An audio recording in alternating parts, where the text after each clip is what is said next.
French brandy, knowing your predilection for the latter. Thank you. You're very kind, overwhelmingly so. Where's the change? Oh, there isn't any. Bill? What a beautiful evening. Just the way Midsummer's Eve ought to be. Very seldom is. Sit down, sit down. Now, help yourself. Do. Bill, you shouldn't really. Strong drink goes straight to your head. I know. That's the whole point. Well, now we should propose a toast. That's the correct procedure, is it not, on an occasion like this? Here's to a better world. A better world in our lifetime. A better world for all God's children.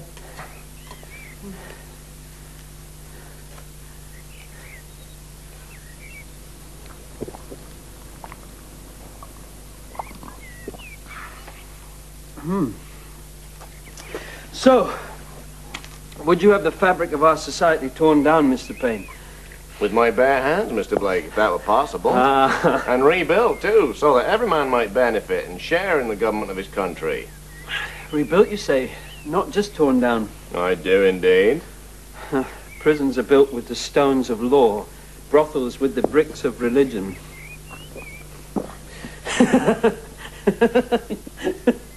When I was in the village just now, I saw a coach from the city drawing in. It was full of the usual people.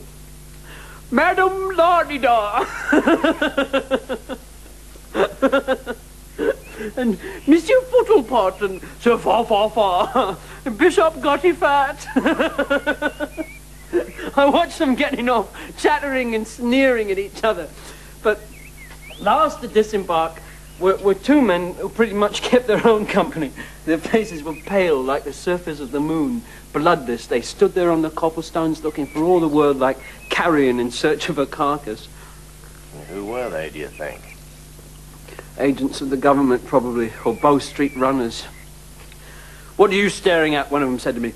Oi, what's your name? What did you reply? William Blake. What else?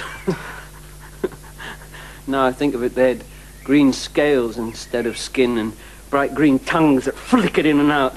And as I watched, they slid out of their clothes and slithered off down the road on their great bellies with a dry rattling sound like leaves blowing in the wind. I'm taking that inside. Don't be a spoil sport. I'll go see if the dinner's ready. You can have some more with your meal.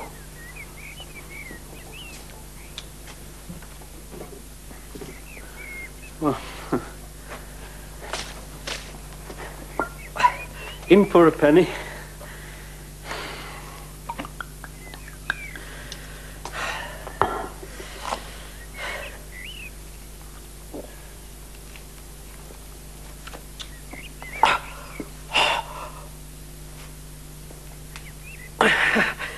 Truth. In America, the native Indians call it firewater, I believe. Firewater? Yes. We introduced them to it, trading it for land. They drink this? In considerable quantity, I believe. I'm surprised there are any of them left. No, you're not intruding. Yeah, we're having Mr. Paine to dinner. It's all right. It's my brother. No, come and join us. How are you, Robert? Good. Yeah. Oh, yeah. Yes, I'll pass that on. I'll tell Mother next time I see her. Well, I expect she forgot. No, she's the one who tidies up your grave. No. She still loves you, Robert. We all do. It's just that she forgets. She's getting old now. What?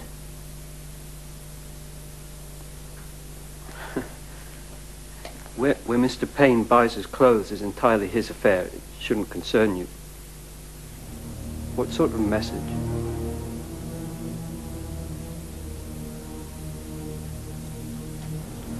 I see. If it's ready now, we gotta come and get it.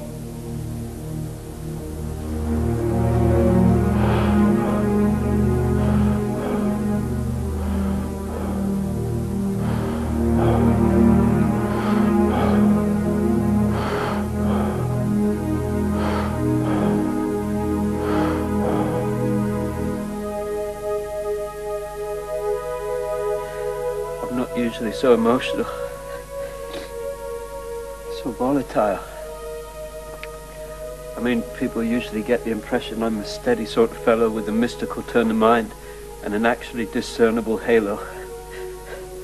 I'm often rather sorry to disappoint them. Of course, what such people don't take into account is that our identities are never constant. We're changing all the time from the cradle to the grave.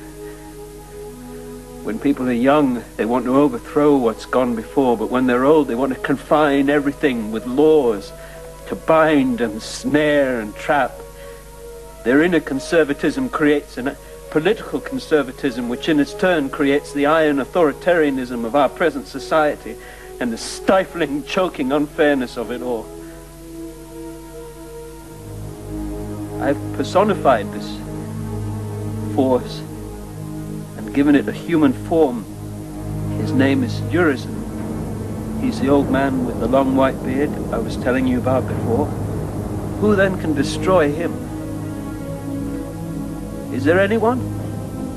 Anyone at all? The question's not rhetorical, for I have also conceived another figure, in everlasting opposition to the former, youthful, fiery, sparks flying from his flaming red hair. Orc, the demon of ungovernableness, the spirit of revolution.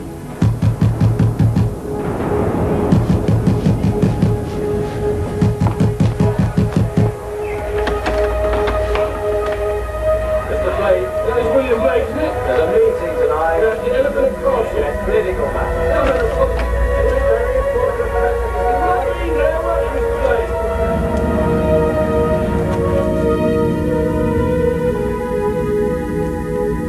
Robert? Is that you?